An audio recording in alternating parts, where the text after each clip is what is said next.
Hello friends, तर आज निगुतीमध्ये मी तुम्हा सर्वांसाठी घेऊन आली आहे आपल्या कोकणातली फेमस आणि भन्नाट अशी नाश्त्याची रेसिपी, ती म्हणजे तांदळाची उकड। ही बघायला जेवढी छान आहे तेवढीच ही खायलाही टेस्टी आहे आणि त्याचबरोबर ही बनवायलाही अगदी सोपी आहे। चला तर मग आपण पटकन ही कशी बनवायची ते बघायला घेऊ।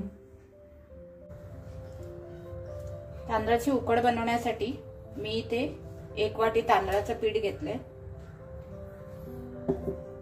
त्यामध्ये आपण घालूया थोडीशी साखर, त्याचबरोबर आपण घालणार आहोत थोडंसं मीठ। आता ह्याच्यात आपल्याला ताक घालून थोडं थोडं ताक घालूया।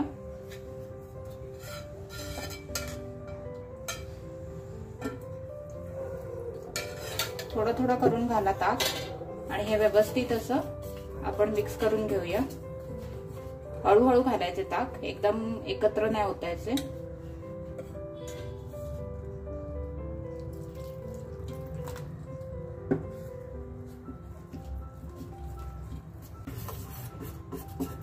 थोडं थोडं ताक घालून आपण हे व्यवस्थित मिक्स करून घेतलेले आहेत। ह्याच्यात अजिबात गुठल्या झाल्या नाही पाहिजेत, व्यवस्थित असं मिक्स करून घ्यायचंय। ज्या गुठल्या काढून घ्यायच्या सगळ्या, आणि हे जसं आपण डोसा बॅटर बनवतो त्या कन्सिस्टन्सीला आलं पाहिजे। हे डोसा बॅटरच्या कन्सिस्टन्सीला आलं पाहिजे।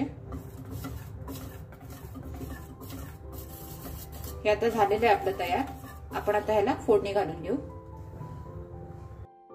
आपण कढईमध्ये तेल गरम करायला ठेवलेलं, आपलं तेल चांगलं गरम झालेलं आहे। आता ह्याच्यात आपण आता घालणार आहोत राई, थोडंसं जिरं घालायचंय।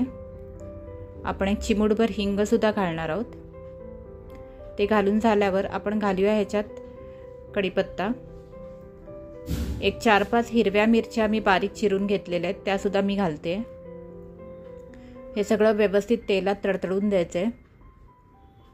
हे सगळं तडतडून झालं की 7-8 लसूणच्या पाकळ्या आपल्याला ह्याच्यात घालायच्या आहेत। तुम्ही लसूण एकदम बारीक ह्याची पेस्ट करून पण घेऊ शकता किंवा व्यवस्थित क्रश करून घेऊ शकता। मी नुसता थोडासा ठेचून घेतलाय लसूण आणि तो घातलाय। ह्याच्यात आता 1 मोठा उभा चिरलेला कांदा मी घालते।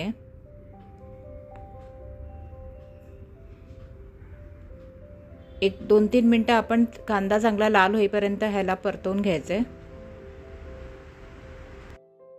आपल्या कांद्याला आता चांगला गुलाबी रंग यायला लागलाय आणि तो व्यवस्थित नरमही झालेला आहे।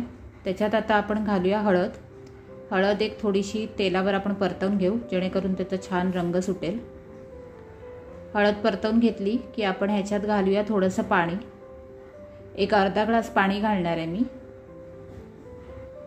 हे पाणी उकळेपर्यंत आपल्याला गॅस जरा मोठाच ठेवायचा आहे।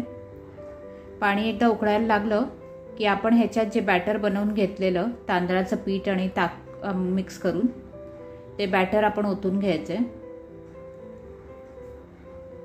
आणि चमच्याने आपल्याला हे असंच ढवळत राहायचंय, जेणेकरून हे व्यवस्थित मिक्स होईल। गॅस बारीक ठेवा या स्टेजला, कारण नाहीतर हे बॅटर लगेच खाली जळायला लागेल। त्यामुळे गॅस बारीक ठेवून चमच्याने हे असं हलवत राहा, जेणेकरून ते खाली लागणार नाही। या कन्सिस्टन्सीला येईपर्यंत हे बॅटर आपल्याला चमच्याने हलवत राहायचंय। आता आपण गॅस बंद करून घेऊ आणि ह्याला आपण कोथिंबीरीने गार्निश करून घेऊ। तर तुम्ही बघू शकता अशा पद्धतीने तयार आहे आपली तांदळाची उकड। चला तर मग आपण ही सर्व करूया। तर अशा पद्धतीने तयार आहे आपली तांदळाची उकड। ही आपली कोकणातली एकदम फेमस डिश आहे। तुम्ही कोकणात गेलात की तुम्हाला सकाळी नाश्त्याला अशी तांदळाची उकड दिली जाते। तर तुम्ही कधी जर कोकणात गेलात तर ही डेफिनेटली तुम्ही ट्राय करून बघा, तुम्हाला ही खूप आवडेल। आणि होप तुम्हाला माझी रेसिपी आवडली असेल तर तुम्ही घरी पण अशी करून बघा, तुम्हाला नक्की आवडेल याची खात्री आहे मला। आणि त्याचबरोबर माझ्या व्हिडिओला लाईक करा, शेअर करा आणि माझ्या चॅनलला सबस्क्राईब करा। थँक्यू।